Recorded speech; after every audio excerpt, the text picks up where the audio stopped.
Kufa pasipo maarifa ni pale ambapo mtu amekwenda kuiba, amekamatwa, ameuawa. Huyo amekufa pasipo maarifa.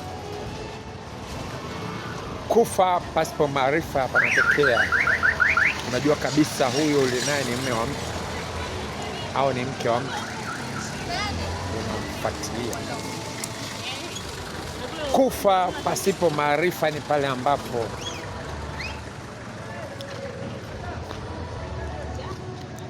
unakwenda kulewa alafu unaendesha chombo cha moto.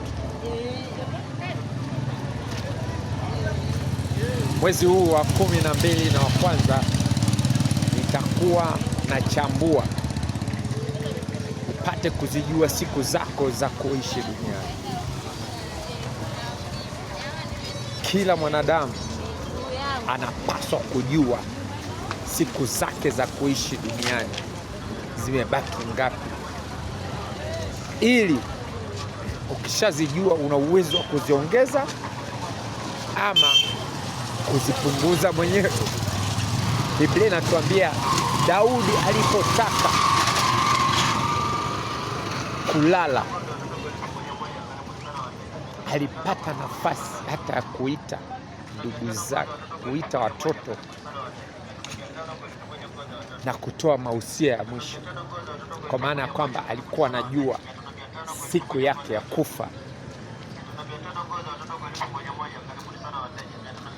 Isaka alipotaka kufa aliwaita watoto wake na akawaambia waandae sadaka. Alijua tarehe zake za kufa. Inakuwaje ufe? Kwa nini ufe? Kwamba jamani, huyu aligongwa na gari, dereva alikuwa amelewa. Dereva aliyeelewa anawezaje kukugonga? Yaani uwe na nguvu za Mungu alafu mtu aliyeelewa kugonge, inawezekana? Inatakiwa kabla kukusogelea ile gari inalipuka moto.